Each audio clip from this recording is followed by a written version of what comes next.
They did not obtain a Celebrite extraction of Romanek's phone. The prosecution provided the extraction for Lisa Romanek's phone, but not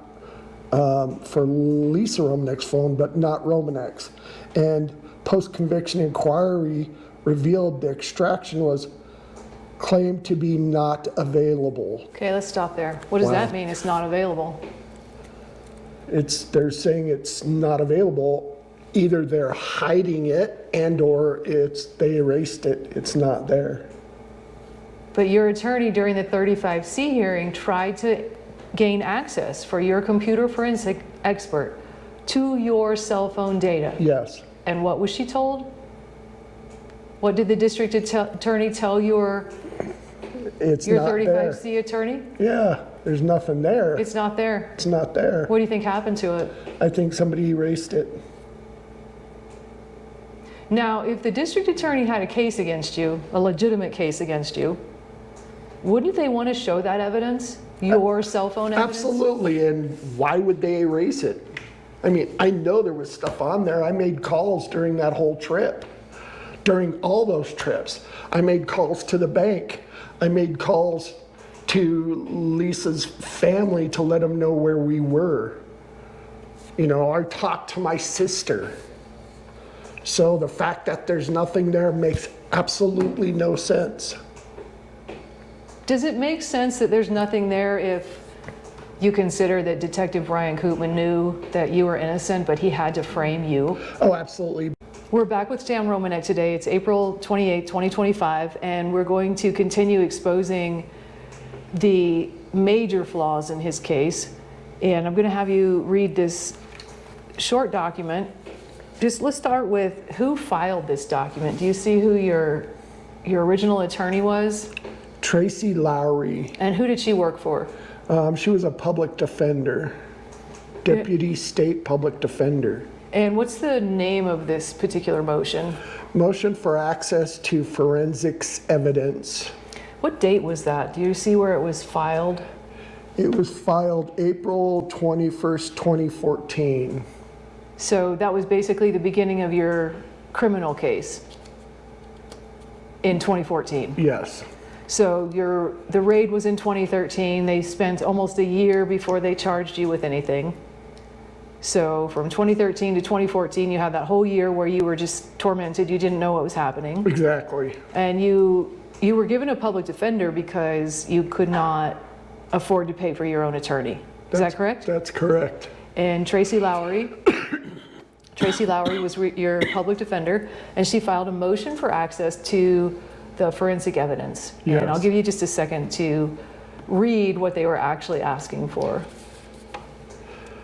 On April 12, 2013, Loveland police executed a search warrant at the home of Mr. Romanek and his family. Police seized computers from the home that were then analyzed by Detective Ford of the Northern Colorado Regional Forensics Lab. We want to make sure that these guys aren't lying and or they just want to make sure that what they're saying is the truth, right? So the very beginning of your case, the public defender knew they needed access to that computer.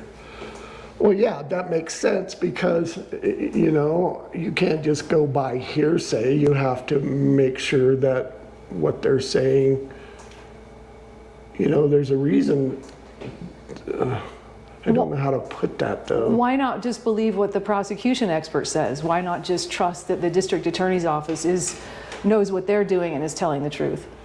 Well, considering, you know, the history of Larimer County, I don't think anybody should trust anything Larimer County has ever said or will ever say.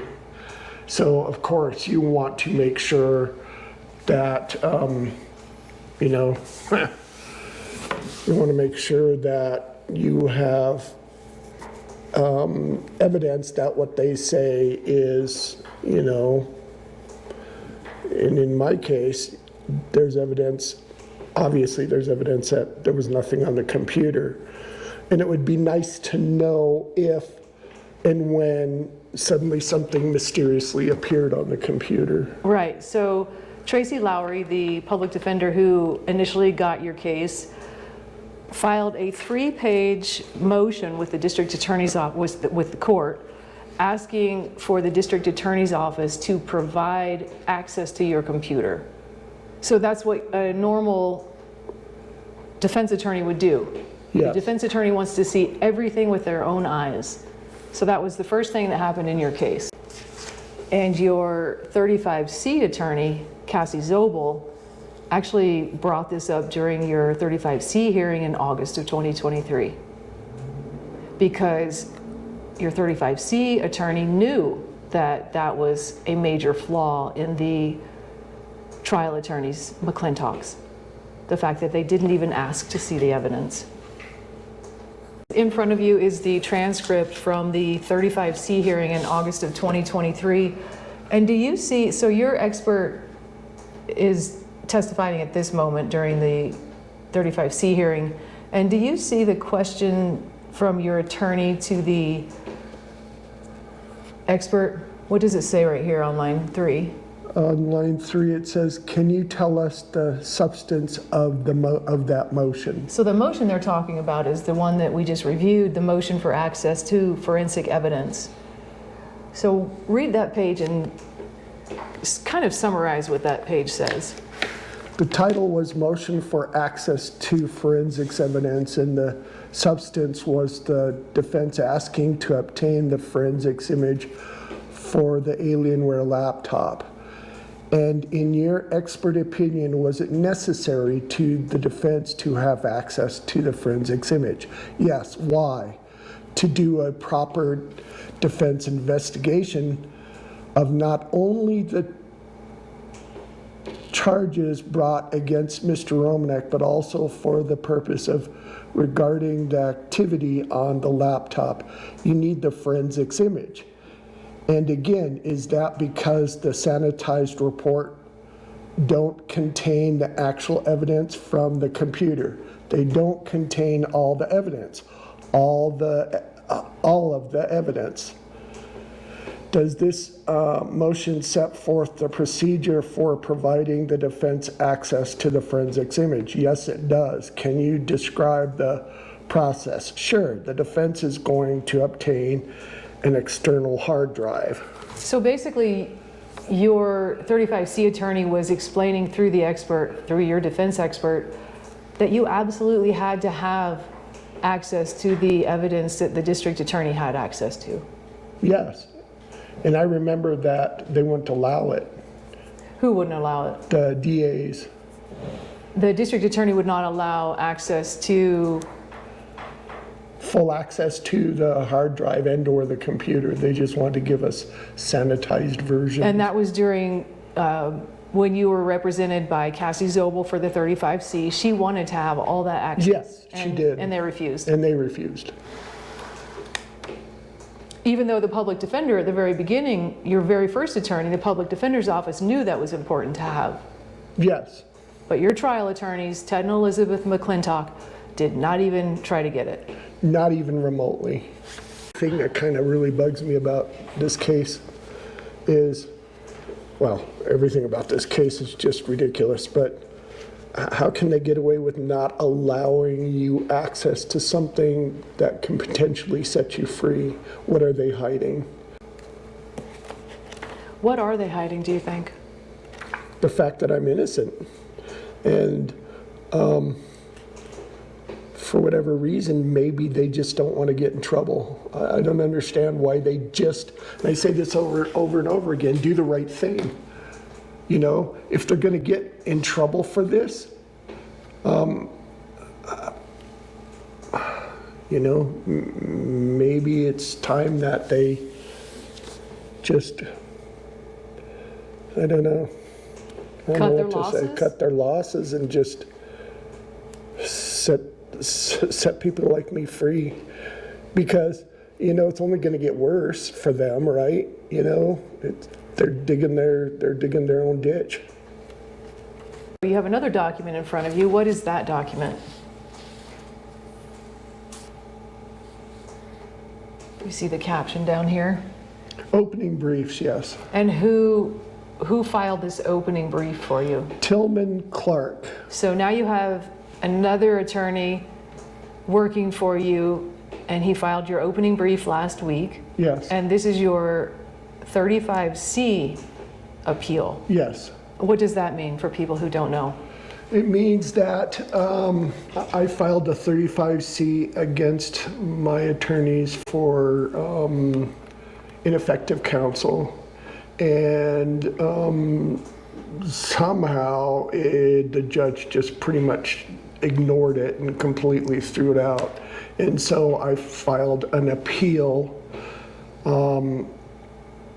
against what the judge said for that 35C, basically. And just for clarity, the judge that you're referring to is who? Is Blanco. Judge Blanco at the 8th Judicial District Court level. Yes. So you're not talking about the Court of Appeals has already ruled it and tossed it out. You mean at the district court level, Judge Blanco made some mistakes? Yeah. I mean, the nonsense stuff they came up with didn't even really talk about what we were trying to say. They completely diverted the subject, and that's why I had to file an appeal. So Judge Blanco was talking nonsense in her order about your 35C hearing? Basically, yes. So we have the opening brief, and we're going to just read a little bit of it. Your attorney Tillman Clark is explaining to the Court of Appeals why you deserve to have another trial. Do you see at the bottom where the paragraph starts similarly? Similarly, regarding Romanex Samsung Galaxy S3 phone, Wells testified that obtaining the raw calibrate. So that's called Cellbrite. Cellbrite extraction data was crucial.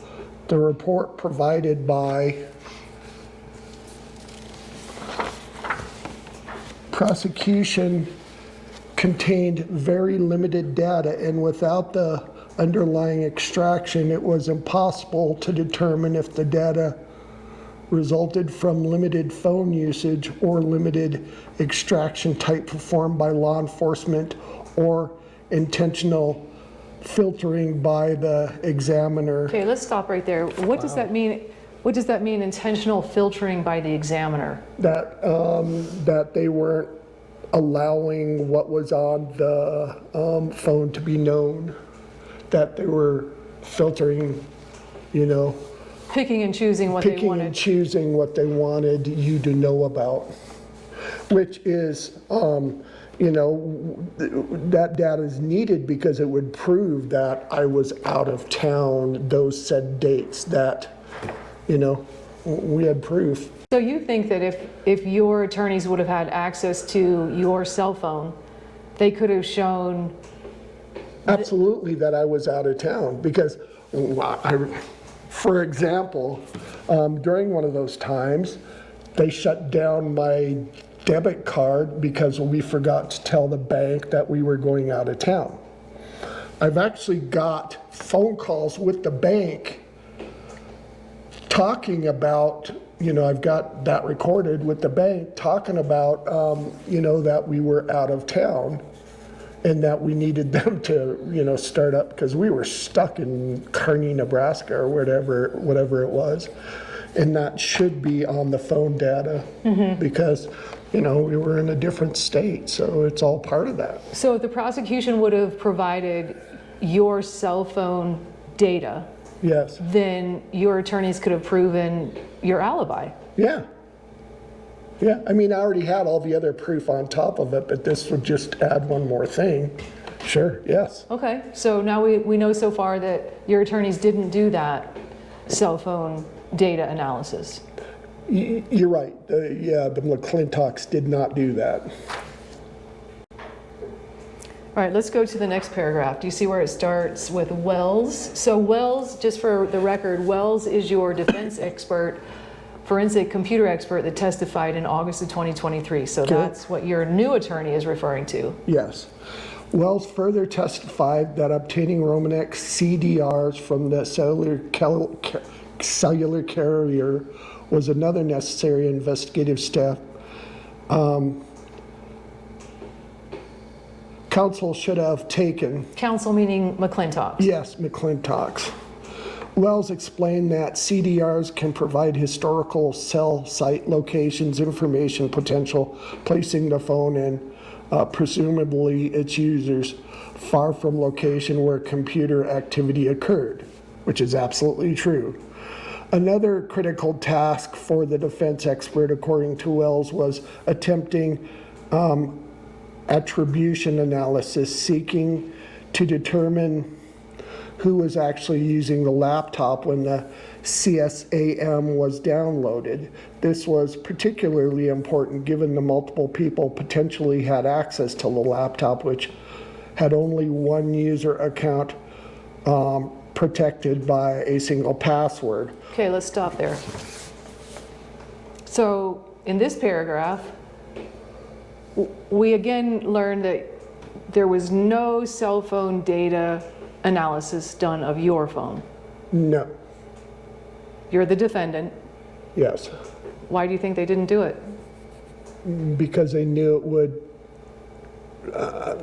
as far as the district attorney and the police and everybody, because they knew it would prove that I was out of town. So the next paragraph, let's start at the top and read that whole paragraph because it's quite meaningful. Despite the clear need for expert assistance and analysis, the McClintocks failed to retain a computer forensics expert. This failure led directly to their inability to obtain and analyze the crucial underlying digital evidence. They did not secure the laptop forensics image pre-trial. They did not obtain a Cellbrite extraction of Romanek's phone. The prosecution provided the extraction for Lisa Romanek's phone, but not Romanek's. And post-conviction inquiry revealed the extraction was claimed to be not available. Okay, let's stop there. What does Wow. that mean, it's not available? They're saying it's not available. Either they're hiding it and/or they erased it. It's not there. But your attorney during the 35C hearing tried to gain access for your computer forensic expert to your cell phone data. Yes. And what was she told? What did the district attorney tell your It's not 35C there. attorney? Yeah, there's nothing there. It's not there. It's not there. What do you think happened to it? I think somebody erased it. Now, if the district attorney had a case against you, a legitimate case against you, wouldn't they want to show that evidence? Your cell phone evidence? Absolutely, and why would they erase it? I mean, I know there was stuff on there. I made calls during that whole trip. During all those trips, I made calls to the bank. I made calls to Lisa's family to let them know where we were. You know, I talked to my sister. So the fact that there's nothing there makes absolutely no sense. Does it make sense that there's nothing there if you consider that Detective Brian Koopman knew that you were innocent, but he had to frame you? Oh, absolutely. That means they deleted the evidence. Or maybe the evidence is still on there, but they don't want anybody to get to it. I mean, why won't they let us see the computer? Why do they only want to give us, sanitized versions of the computer? Well, remember what the district attorney told your 35C attorney. The district attorney said what? That's in quotes. It's not available. Not available. What, the phone's not available for us to look at, or there's nothing on the phone anymore? How can there be nothing on the phone? How can there be nothing on the phone? Okay, so it says in here that they did that detailed extraction for Lisa Romanek's phone, but not yours. So how does that make sense? If they did a detailed extraction on Lisa's phone, she was with me, right? I'm confused by that. Why would they do a detailed extraction on Lisa's phone and not yours, the suspect? Because they wanted to, they probably wanted to use her phone to see where we were and to see if, my phone may have been problematic for them. Do you think it's possible, so Lisa Romanek, on her phone, they did find text messages to a police officer. Do you remember that? Yes. Do you know the police officer she was text messaging? I believe it was Tammy Fisher. Yes. So Lisa's phone had been extracted by Detective Brian Koopman, and Koopman finds text messages from Lisa to Tammy Fisher. Yes. Why do you think Detective Koopman wanted to use those text messages in this case? Because he wanted to cover his butt, because he knew Tammy Fisher was a good cop, and he wanted to somehow utilize that to his own advantage. Do you know how Detective Koopman utilized the text messages between Lisa Romanek and Tammy Fisher? Do you know how he used that against you? I believe he was trying to say that I was warned about this stuff through Tammy Fisher, which actually never happened. And because Tammy Fisher's name was on Lisa Romanek's phone, Yes. showing completely innocent conversations about taking a walk, meeting for breakfast, meeting for dinner, those types of things. Yes. But because Tammy Fisher was concerned about the fact that your calls to the police department for harassment and the threats were not being investigated properly, do you remember that? Yes. She was concerned that there was no follow-up when you would call the police for help. Okay, so Lisa's phone is analyzed for the data, yours is not. Detective Koopman finds communications between a good cop and Lisa Romanek. But because Detective Koopman knows that your computer's clean, you are not a pedophile, he knows that, he has to set somebody else up beside you. Do you know who he chose? Tammy Fisher. And then me. He used Tammy Fisher to set me up, to get in, to say that, oh, Tammy Fisher warned me. That's not true. She just came over, you know. When you called for help, right? Yes, because I called multiple times and nothing seemed to happen. And Well, when you read your appeals attorney writing that your 35C attorney wanted to analyze your cell phone and the district attorney said it's not available, what do you think? they can't, how can they do that? Isn't that against the law? To destroy evidence? Yes. I mean, that's got to be against the law. Somebody destroyed evidence. I know that there's stuff on there. When you say you know that there's stuff on there, what do you mean? I know, we made phone calls while we were on these trips. We made phone calls everywhere we went. Again, I have recordings talking to, you know, they keep recordings every time you call the bank, they record the conversation, you know, like most companies do. I got those recordings. To prove that you were not even in the state. I was not even in the state. In our previous video, you have friends and family who support you through this difficult process. Yes. Because I can't imagine what it's like for you to be accused of such a heinous crime. Oh my God, it's just absolutely the worst. And people, you know, people don't think twice. They automatically label you. And it's like, wait, my soul is screaming, I'm innocent, I'm innocent, I'm innocent. And it's like, nobody cares. And these people can do what they do and nothing happens to them. That has to stop. Somebody somewhere has to do something. Because it's not only affecting me, it's affecting all these other, how many other people, because these sociopaths and sadists are getting away with this stuff. And you know they get off on doing this to people. Now, I don't know if you remember or not, but I received an anonymous letter in 2016, I believe. Yes. Late 2015. We call it the good cop letter. I The remember. good cop letter, because it was Yeah. signed a good cop. Yes. Do you remember what was in that letter about what Detective Koopman did with evidence? That he manipulated evidence. He was known for manipulating evidence. And yeah, I do remember parts of that letter for sure. Kind of hard to forget. So the deeper we get into actual evidence from the district attorney, testimony from experts, as this case goes now, past a decade. We're past the decade now. We're learning more about that 10-year-old anonymous letter. We're now able to prove it with official documents that whoever that letter writer was actually knew exactly what was going on. Yes. No, absolutely. It's all as he said, or she, or whoever it was. I'm a little disappointed they didn't come forward personally, you know. So you're disappointed they didn't come forward, but have you ever had personal experience where somebody close to you was threatened? Yes, well, we were threatened a lot. How about a friend or a family member? Oh, yeah, no, they threatened to kill my wife. They threatened whoever it was, and I have my suspicions it's who we are talking about.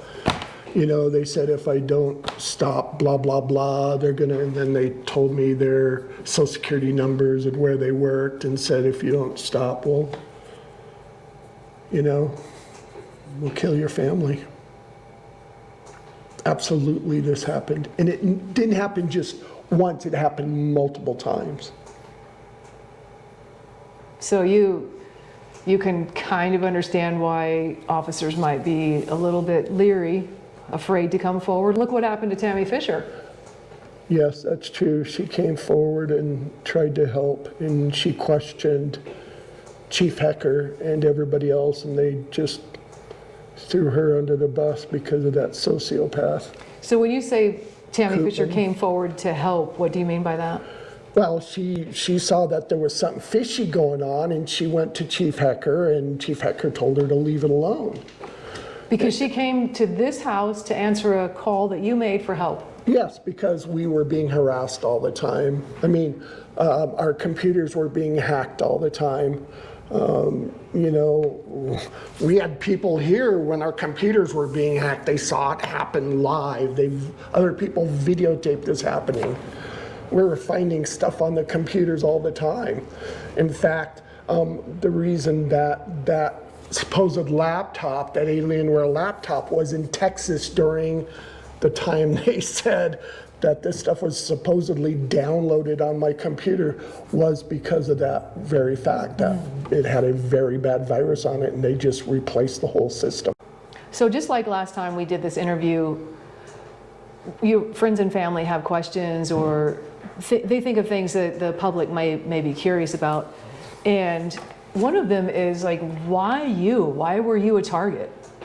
Let's first talk about your father. What did your father do? My father was in Air Force intelligence. We didn't know that till just recently, but my father worked at top secret bases, missile bases. And he was at a lot of the missile bases that, you know, had unusual things happen in the 60s. Father was in, did you say Air Force intelligence? We found out my father was in the Air Force. He had the highest clearance there was. So yes, we found out later that he was, and he hinted around to the fact that he was Air Force intelligence. And what about your mother? My mother, oddly, she had top secret clearance too. We were told she worked for the Corps of Engineers and found out that she indeed worked for a place called Rocky Flats, which made nuclear triggers and bioweapons and who knows what else there, from what I understand. So did you grow up on military bases? Yeah, we moved around a lot. Yes, I grew up on military bases. So that's your family history. Yes, Deeply involved in the government. absolutely. You didn't hate the government. No, I have It was part of your life. Yeah, I have good friends, and I have good friends that are ex-naval intelligence and blah, blah, blah. My cousin's ex-NSA. You know, yeah, it's part of my life, you bet.